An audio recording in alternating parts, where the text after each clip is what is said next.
Oke, langsung saja kita ke ceritanya. Jumat siang aku dimintai tolong oleh Bude Sri untuk mengantarnya pergi berlebaran ke saudara yang ada di luar kota, yang jaraknya kurang lebih 4 jam perjalanan mobil, itu pun tentunya kalau tidak lagi macet. Rencananya kami akan langsung pulang lagi ke rumah alias tidak menginap. Sesampainya di rumah saudara, ternyata anggota keluarga pas pada berkumpul di sana. Banyak di antara saudara perempuan yang lama tidak bertemu dengan Bude Sri mengatakan kalau awet muda dan cantik. Memang kecantikan Bude Sri tidak ada duanya, malah masih lebih cantik dan menarik Bude Sri jika dibandingkan dengan para ibu-ibu yang 10 tahun lebih muda darinya. Walaupun sebenarnya Bude Sri sudah berumur 49 tahun. Karena Bude Sri selalu menjaga kesehatan dan tidak pernah melupakan senam. Kalau di rumah, beliau selalu merawat dirinya agar tetap fit, cantik dan energik. Tepat jam 10 malam, kami pamitan untuk pulang. Maklum rumah kami sangatlah jauh, dan bila tidak ada halangan, mungkin kami berdua akan sampai di rumah sudah tengah malam, atau jam 2 pagi. Setengah jam kemudian, tepatnya jam 22.30, kami telah meninggalkan rumah saudara kami itu, dan aku langsung tancap gas. Dalam perjalanan pulang itu, tiba-tiba Bude Sri mengingatkanku, "Hati-hati jangan terlalu ngebut ya Bud, jalannya sangat licin." Betul kata Bude Sri, karena saat itu hujan yang turun mulai deras, apalagi sudah mendekati puncak dan jalannya mulai berkabut. Beberapa saat kemudian, tiba-tiba setir mobil aku rasakan sangat berat. "Aduh Bude, ban mobilnya bocor ini." Secara refleks Bude Sri menjawab, "Cepat pinggirkan mobilnya ke halaman hotel terdekat, takutnya nanti nggak keburu, bisa-bisa kita repot di jalan, mana hujan deras lagi." "Iya Bude." Untung saja sedetik kemudian, sudah terlihat olehku sebuah homestay. Dengan segera aku berbelok memasuki halaman homestay itu. Sebelum kami keluar dari mobil, Bude Sri berkata, "Budi, kalau ban mobilnya kempes dan gak bisa ditolong lagi, kita harus menginap di homestay ini. Besok pagi saja perjalanan kita lanjutkan." Mendengar rencananya itu, aku pun hanya mengangguk. Karena memang keadaanlah yang mengharuskan kami untuk singgah di homestay itu. Dan tidak lama berselang, kami berdua dijemput dan diantar petugas homestay ke resepsionis. Untuk mengurangi kecurigaan pihak homestay, Bude Sri langsung mencatat identitas kami berdua sebagai suami istri. Terlihat Bude Sri mengerling kepadaku, sambil mengeluarkan kredit carnya untuk digesek sebagai jaminan menginap di homestay 1 malam. Setiba di Hemer, Bude Sri langsung tersenyum manis padaku dan berkata, "Budi, jangan macam-macam ya. Walaupun tadi Budi telah lapor ke pihak homestay kalau kita ini suami istri, tetapi kamu itu tetap keponakan Bude lo ya. Jadi nggak boleh macam-macam lo ya." Spontan aku menjawab, "Baiklah Bude Sri yang cantik." Entah dari mana datangnya keberanianku itu untuk mengatakan itu pada Bude Sri. Walaupun itu aku sampaikan secara bercanda, tetapi kalau dipikir-pikir, wah bisa berabe juga tinggal di satu kamar homestay dengan Bude Sri yang cantik dan menawan begini. Pasti dugaan orang, kalau bukan suami istri yang kemalaman, pastilah kekasihnya. Dan yang jelas pastilah mereka akan memanfaatkan waktu yang sangat panjang untuk melewati malam yang indah berdua, sepuas-puasnya. Di saat aku memikirkan praduga orang terhadap kami berdua, tak terasa ada yang tiba-tiba menggeliat pada diriku. Sepertinya bisikan-bisikan halus mulai menguasai pikiranku, membuatku hampir salah tingkah. Tiba-tiba saja Bude Sri berkata lagi, "Bude mau mandi dulu ya, tolong bantu buka ini." Wadidaw, penggoda iman makin kuat. Iya, Bude, sahutku agak grogi. Di saat aku membantu Bude Sri itulah, entah kenapa aku malah mencoba melirik yang indah itu. Sehingga dalam hati aku berkata, pastilah semua laki-laki yang berdekatan dengannya ingin bisa memiliki keindahan dan kesempurnaan alami yang ada padanya tanpa terkecuali, termasuk aku. Semoga saja malam ini adalah malam untuk keberuntunganku, amin. Sewaktu Bude Sri di kamar mandi, terdengar sayup-sayup riak air di bak mandi. Tiba-tiba saja terdengar panggilan perlahan dari Bude Sri dari kamar mandi itu. "Budi, kamu mandi juga ya, airnya nyaman dan hangat kok." "Bentar lagi Bude," sahutku. "Ya iyalah, masa sih mandi bareng serunya lagi. Lalu senyap, apakah ini sinyal keberuntunganku darinya? Ataukah hanya candaan saja, pikirku. Sabar ya sobatku, kamu nanti pasti aku masukkan di kandang yang tepat dan nyaman. Gumamku dengan pikiran yang mulai nyelantur. Beberapa saat kemudian, Budiasri keluar dari kamar mandi dengan berhan cuek tebal. Budiasri menuju spring bed dan langsung masuk ke dalam selimut yang tebal yang tersedia. Selanjutnya Budiasri berkata, "Sana gantian kamu yang mandi Budi. Budi mau tidur duluan ya?" Aku pun langsung menjawabnya. "Budi gak jadi mandi Bude, besok pagi saja sekalian mandinya." Karena sebenarnya jawaban ini sudah aku persiapkan sedari tadi, dengan tujuan agar bisa cepat-cepat tidur, alias lebih cepat TDR di samping Budiasri di malam menjelang pagi itu. "Terserah kamu saja, tapi kalau bau, jangan TDR di samping Bude lo ya," ucapnya dengan senyum manisnya. Setelah aku ikut TDR, aku masih menunggu kira-kira 10 menit. Setelah nafas Budiasri seperti mulai teratur alias sudah tidur, dengan perlahan aku mencoba ikut juga masuk di balik selimut tebal itu. Tetapi tiba-tiba saja Budiasri bergerak. Mungkin karena hembusan angin dingin akibat selimut yang dipakainya aku begitu. Sehingga tampak olehku kalau Budiasri yang tengah tidur di bawah selimut itu dengan sejuta keindahannya karena hanya mengenakan ham cuek tebal itu tadi. Karena kami berdua memang tidak mempersiapkan barang ganti, karena memang menginap di homestay juga di luar rencana kami berdua. Budiasri demikian miring membelakangiku di sebelah kanan. Perlahan aku masuk di balik selimut itu. Beberapa saat kemudian, Budiasri pun berbalik. Tentu saja wajahnya jadi hampir berdemikian. Aku tatap matanya yang tertutup indah itu, hidung kecilnya yang mancung. Ku beranikan diri. Tetapi tidak ada reaksi apapun darinya. Aku lanjutkan untuk lebih jauh lagi. Tetapi ternyata masih juga tidak ada reaksi dari Budiasri. Akhirnya dengan detakan jantungku yang berdebar-debar, aku pun segera memulainya untuk menyenangkan diriku dengan semakin dekat pada Budiasri. Sekian detik kemudian, mulailah terlihat tarikan nafasnya yang sedikit terganggu. Mungkin karena terhalang dengan itu. Pada akhirnya Budiasri pun membuka sedikit peluang untukku. Onde-mande, kesempatan emas ini, pikirku. Tanpa aku duga, rupanya Budiasri di dalam tidurnya itu mulai mengikuti alur yang sedang aku buat. Mungkin saja Budiasri sedang bermimpi dalam tidurnya itu. Selanjutnya tentu saja, dengan adanya tanda-tanda itu, keberanianku pun bertambah untuk semakin meningkatkannya, agar semakin menyenangkan. Keadaan yang langka dan untuk pertama kalinya, aku bisa dekat dengan Budiasri seperti ini, membuatku makin kesurupan. Dalam hati aku sempat berpikir, apakah Budiasri saat ini bermimpi dengan suaminya, ataukah hanya pura-pura tidur? Tetapi tentu saja aku tidak mencari jawaban atas pertanyaanku itu. Yang aku cari adalah, bagaimana caranya agar aku sukses malam ini? Yaitu sukses dalam mewujudkan apa yang aku mau dari Budiasri. Perlahan tapi pasti, Budiasri mulai beraksi. Dan tentu saja itu semakin membuatku merasa senang dan bertambahlah semangatku. Dengan perlahan Budiasri aku dorong agar posisinya tidak miring. Kemudian mulailah aku melanjutkan episode yang lebih jauh lagi. Tentu saja aku semakin lupa segalanya. Lupa kalau yang bersamaku ini adalah Budiku sendiri. Aku semakin kesurupan akibat makin tingginya semangatku di kala itu. Akhirnya Budiasri pun terbangun. "Hei Budi, kamu ngapain? Ini gak boleh loh." "Maaf Budi, aku tidak bisa tidur. Apalagi dekat dengan Budi yang cantik ini." "Oh alah begitu toh." Selanjutnya Budiasri kembali terdiam agak lama, lalu berbalik membelakangiku. Sedetik kemudian, Budiasri kembali berucap, "Baiklah Budi, tetapi jangan gerasa-gerusu gitu caranya, yang romantis, biar kita sama-sama senang." Ungkapan yang barusan disampaikannya itu, kurang aku mengerti maksudnya. Apakah yang tadi aku kerjakan itu dibenarkan, tetapi nggak boleh gerasa-gerusu, atau apa ya? Tetapi saat itu, tidak ada kesempatan untuk aku berpikir mencari jawabannya. Karena aku lebih memilih fokus pada bagaimanakah caranya, agar sinyal-sinyal kecil yang sudah aku terima dari Budiasri itu menjadi semakin kuat, dan pada akhirnya lancar semuanya.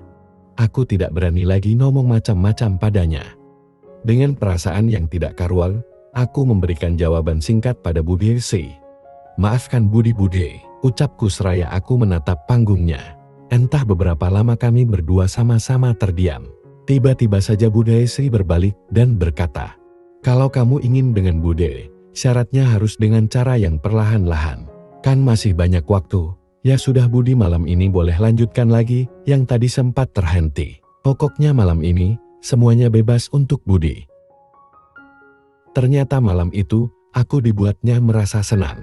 Karena setelah itu, Bude Si lah yang malahan lebih dulu berinisiatif. Dan pastinya sekarang ini, lebih berasa dibandingkan pada waktu Bude Si dalam keadaan tertidur tadi itu. Karena kali ini Bude Si dalam kondisi sadar sesadarnya. Dengan cara yang lembut dan perlahan-lahan. Di malam yang sejuk dan penuh keindahan itu, semuanya berlangsung saling kerjasama. Saling membantu untuk mencapai satu tujuan yang bisa membuat siapapun akan lupa segala-galanya. Begitupun bagiku dan Bude Si. Sesaat kami berdua lupa bahwa yang terjadi di malam itu adalah antara keponakan dan budenya yang orang bilang sangatlah tabu. Tetapi justru itulah yang menambah suasana makin seru dan penuh suasana yang sangatlah romantis. Sungguh satu pengalaman yang sangat sulit dilukiskan dengan kata-kata. Rasanya aku tidak mau semua ini berlangsung terlalu cepat. Kulihat mata Bude Si mulai terpejam, hingga pada kenyataannya, semuanya haruslah berakhir. Jam dinding hotel telah menunjukkan pukul 3 pagi, yang akhirnya kami berdua tertidur. Keesokan harinya, Bude Si menjepit hidungku, sehingga aku sulit bernafas dan akhirnya aku terbangun. "Selamat pagi keponakanku tersayang," sambutnya sambil tersenyum manis. Tidak kusia-siakan kesempatan itu. Hingga di pagi itu, sebelum kami berdua check out, masih dapat kesempatan satu kali lagi. "Bude, kapan-kapan boleh ya minta lagi. Kamu boleh ambil JTH kamu kapanpun kamu mau, asalkan pakai kamu tidak tahu." Begitulah awal mulanya terjadinya peristiwa itu. Dan semua itu berjalan sampai kini, meski kami harus sembunyi-sembunyi mencuri waktu. Dan jujur saja aku sudah merasa candu, bagaimana tidak, bahwasanya budirku itu selalu punya cara yang baru dan unik untuk membuatku bahagia. Demikianlah ceritaku. Sekian dan terima kasih. Di saat aku dan Kak Reni sedang menghayatinya, "Ardi, kemana sih dia? Ardi." Terdengar suara Kak Irma memanggil aku. Aku dan Kak Reni panik. Segera membenahi kondisi masing-masing. "Ardi, kamu keluar lewat jendela terus kamu ke belakang rumah. Buruan sekarang, Kak Irma pasti nanyak aku," kata Kak Rani sambil membenahi kondisinya. Aku sangat panik. Jantungku serasa mau kopot. Aku buka jendela dan langsung loncat dan berlari ke belakang rumah. Gila, nafasku sampai sesak. Aku pura-pura duduk di batu dan bermain air di kolam belakang rumah, dan benar yang dibilang Kak Reni. Kak Irma sudah memanggilku. "Iya Kak, aku di sini," jawabku. "Kamu ini bukannya istirahat malah main di sini sendiri," kata Kak Irma. "Tadi pengen tiduran, tapi gak bisa. Ya sudah aku jalan-jalan ke belakang rumah," jawabku. "Kenapa gak panggil aku saja, kalau gak ada temennya?" ucap Kak Irma. "Takut kataku sambil melihat ke wajahnya yang cantik dengan hijab warna merah. "Ardi, ingat ya, aku gak mau kamu ngomong begitu lagi.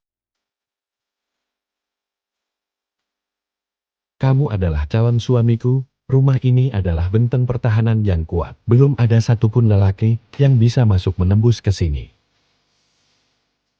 Kecuali kamu, ibu sebagai pimpinan di sini sangat sayang kamu. Apa yang kamu inginkan pasti dipenuhi dan dituruti," kata Kak Irma. "Iya Kak," kataku sambil memegang pipinya yang halus dan aku halus. Kak Irma terlihat memejamkan matanya sambil mencium tanganku. "Ayo ke dalam kamu dicariin ibu," ucap Kak Irma sambil menggandeng tanganku. Ketika aku masuk ke dalam ada ibu dan perempuan cantik. Seperti perempuan Arab, usianya sekitar 40 tahunan.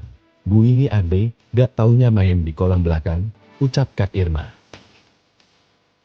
"Ardi, ini Bu Lucy, adiknya Abi. Nah, ibu ini ternyata ahli totok saraf.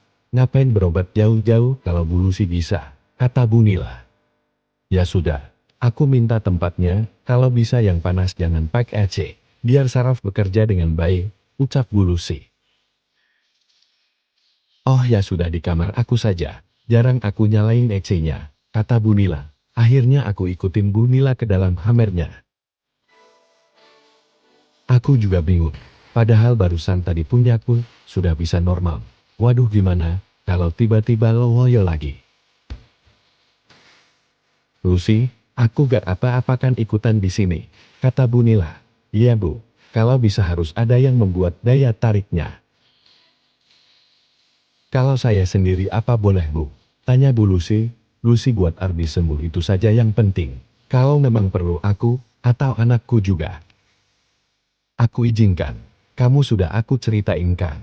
Jawab Bu Nila. Maaf ya Bu, kata Bu Lucy nampak membuang pelindungnya dan cuma menyisakan pertahanan terakhirnya. Ayo Ardi kamu tampilkan dirimu, ucap Bu Lucy. Sini biar ibu bantuin saja, kalau kamu malu. Kata Bu Nila yang sudah tahu pasti aku malu, untuk melakukannya. Satu persatu diambil oleh Bu Nila, aku disuruh tengkurap.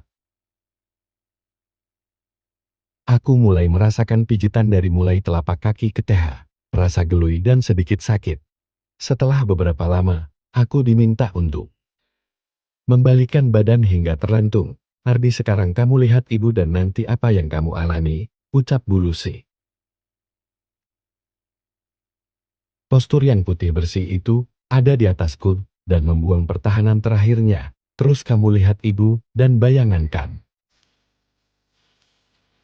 Apa yang kamu inginkan sama ibu? Kata Bu Lucy mengambil tempat nyaman di atasku. Ayo Ardi apa yang kamu rasakan sekarang? Setelah ibu urut punyak kamu yang berkuasa dengan punyak ibu. Tanya Bu Lucy. Oh gelui jawab Bu. Bu Lucy mulai melakukannya. Secara terus-menerus secara teratur. Bagus Ardi, kata Bu Lucy mengalur, mendengar keluhan Bu Lucy. Bu Nila mendekati aku, dan sepertinya Bu Nila terbawa suasana. Melihat aku diterapi sama Bu Ludi, Bu Nila ini berhasil. Punyak Ardi sudah bereaksi Bu, sudah jadi tongkat, ucap Bu Lucy yang masih menggerakkan ruang pribadinya, yang sepertinya sekarang sudah lolos setengah sahabatku. Maksud kamu gimana tanya Bu Nila penasaran. Oh gila Bu, terapi aku berhasil, dan aku mau capai puncaknya. Kata Bu Lucy sambil menghayatinya. Pusi Ardi masih verjaka. Sudah cambut, nanti Ardi nyampet. Kata Bu Nila. Iya Bu ini, aku juga sudah nyampet, jawab Bu Lucy, dengan cepat berjalan, dan akhirnya diam sejenak. Wow, Ardi kamu berhasil sayang, wah punya kamu. Ngalahin punya Abe, kata Bu Nila sambil melihat sahabatku muncul dari dalam ruang pribadi Bu Lucy, dipegang sahabatku sambil geleng-geleng kepala. Luar biasa Ardi, kata Bu Lucy pelan. Maaf apa ibu mau pastikan, sudah normal belum punya Ardi, kata Bu Lucy. Bu Nila terdiam. Nanti saja ya Ardi, masih banyak waktunya. Sekarang ibu lega dan senang melihat punya kamu kembali normal. Hampir 1 jam pengobatan itu berlangsung. Wah rasanya aku senang sekali, aku masih merasakan bagaimana sahabatku tadi berjalan-jalan pada ruang pribadi Bu Lucy, beda dengan Kak Reni yang cuma digosekkan. Ketika keluar kamar, terlihat Kak Irma, Kak Reni, dan Rara duduk di ruang keluarga. Melihat ibu keluar dengan senyuman, ibu memangnya sudah bisa kok ibu seneng banget, tanya Kak Reni. Ih kalian penasaran banget, jawab Bu Nila. Ibu gimana sih? Ardi kan sudah jadi bagian dari kita, seperti yang ibu katakan. Kalau kita sebagai calon istrinya tidak tahu kesembuhannya, bagaimana bisa ngejalanin ke depannya, kata Kak Irma. Iya Bu, benar yang dikatakan Kak Irma itu, sahut Rara. Loh kok ibu jadi dikeroyok begitu? Kalian gak akan kecewa pokoknya, sudah dijamin jempol, kata Bu Nila. Dengan yakin, berarti 1 langkah sudah beres. Jadi mulai besok Ardi biar ikut aku ke kantor, biar nanti aku ajarin yang mudah dulu. Sekalian beli handphone buat Ardi, kata Kak Irma. Tapi kita bawa ke salon dulu Kak, sekalian beli pakaian buat Ardi, sahut Rara. Gak usah terlalu begitu.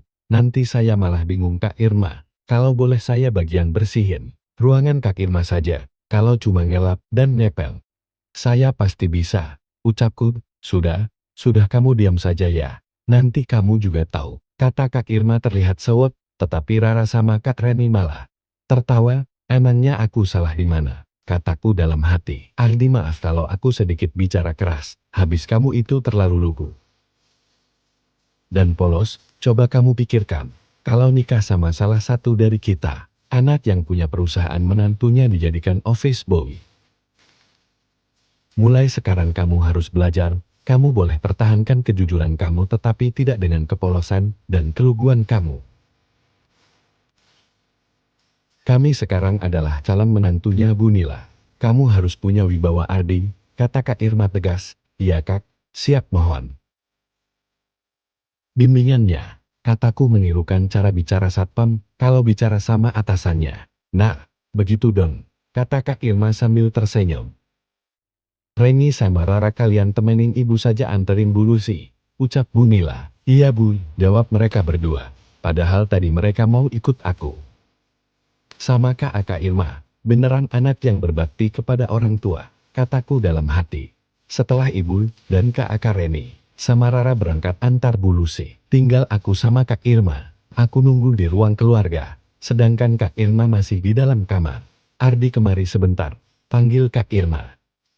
Aku segera masuk ke dalam kamarnya. Aku lihat Kak Irma sudah rapi dengan pakaian yang berwarna ungu, tetapi belum mengenakan hijabnya. Ardi, kau lihat aku sekarang sebelum memakai jilbab, dan nanti sesudah memakai hijabnya. Aku pengen tahu pendapat kamu dan ingat aku terlihat seperti ini cuma di depan kamu, kata Kak Irma sambil tersenyum dan melihat ke arahku. Cantik Kak.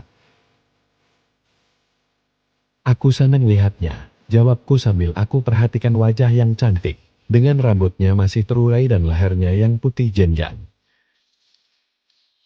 Dan aku lihat ke bawah aksesorisnya yang bagus, sudah tertutup rapat. Ardi sabar ya, nanti, kalau sudah saatnya, kamu bisa mendapatkan ini semua, kata Kak Irma sambil menunjuk ke arah aksesorisnya. Kak Irma ngomong apaan sih? Kataku malu, gak usah bohong. Aku lihatin dari sorot mata kamu itu, lain melihat ke aku. Nah sekarang aku sudah siap. Semuanya yang aku tutupin ini, hanya untuk kamu. Kata Kak Irma. Ya, Kak Irma senennya buat aku malu, jawabku. Tetapi kali aku akan buat Kak Irma biar tidak selalu meledak aku lagi. Aku dekati Kak Irma, aku tarik dan aku peluk. Awalnya Kak Irma kaget, tetapi tidak berusaha untuk melarang. Dia membiarkan aku memeluknya, bahkan kedua matanya tertutup. Aku memanfaatkan untuk itu. Aku rasakan Kak Irma malah membalasnya. Entah pikiran apa yang membuat diriku menjadi berani dan semakin jauh. Aku telah pindah ke lokasi lainnya, melihat Kak Irma diam saja. Dan justru mengikuti apa yang aku lakukan. Keinginanku semakin menggebu-gebu, bahkan sahabatku sudah mulai beraksi. Aku tahu ini pengalaman pertama buat Kak Irma. Aku menampilkan dirinya dan menyisakan pertahanan terakhirnya. Lagi-lagi Kak Irma hanya diam, bahkan ketika aku menuju lokasi aksesorisnya yang masih terlindungi, justru kedua tangannya mengeremasi rambutku. Aksesoris yang terawat membuat aku semakin gemes. Benda yang masih menjadi halangan segera ku ambil. Luar biasa, pucuknya ternyata sudah beraksi ketika tanganku sudah pada lokasi itu. Ardi, jangan terlalu jauh Ardi. Suara Kak Irma terdengar, dan sepertinya Kak Irma sadar apa yang aku lakukan. Tapi entah kenapa Kak Irma terus saja mengikuti kemauanku. Aku semakin tak terkendali. Aku ambil penggalang lokasi segitiga emasnya, dan aku mulai menampilkan diri. Aku terkesima melihat sahabatku sendiri, yang sekarang sudah bisa aktif. Aku peluk Kak Irma, yang sudah dalam keadaan tidak benar. Kak, kalau aku mau berlanjut, gimana? Tanyaku sambil begitu. Aku tidak bisa menolak Ardi. Kamu yang bisa menentukan pantaskah dilanjutkan atau tidak. Kalau mengikuti keinginan aku sangat mengharapkan lebih dari ini. Jawab Kak Irma, dan aku akan membuat kamu mencapai puncaknya walaupun tidak harus sampai mengambil mahkotamu, kataku dalam hati. Kondisi yang sudah seperti itu, aku bawa menuju tempat pembaringan. Kak Irma hanya pasuran, aku peyup dan kembali itu lagi. Kembali keluhan Kak Irma terdengar.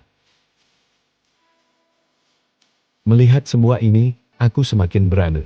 Ardi inikah yang dibilang surga dunia? Suara Kak Irma semakin terdengar. Apa yang aku lakukan itu membuat Kak Irma semakin gelisah dan keinginannya semakin tak bisa dikendalikan. Setelah cukup lama aku melanjutkan perhatian dan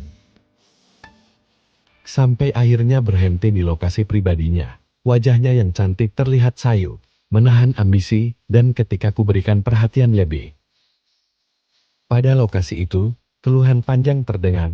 Ardi, ingat Ardi. Lokasi yang bersih dan wangi sudah terlihat banjir. Aku tidak berani untuk menggunakan tanganku, maka yang lain akan menggantikan. Aku sendiri secara naluri melakukan semua ini. Karena menghadapi wanita yang sesungguhnya tanpa harus dituntun baru sekarang ini. Meskipun cuma perhatian kecil. Tetapi dampaknya luar biasa buat Kak Irma. Aku sempat kaget melihat reaksinya. Tetapi ada rasa penasaran pada benda imut itu. Aku gedi secara memutar. Tiba-tiba Kak Irma melipat. Ardi, aku sudah gak tahan Ardi. Sudahin Ardi, kayak kata Kak Irma. Kak, aku sudah gak sabar melihat kecantikan Kak Irma ini, jawabku. Sambil mengambil tempat di atasnya. Ardu, aku percaya kamu. Baik sekarang, atau nanti aku tak bisa menolaknya.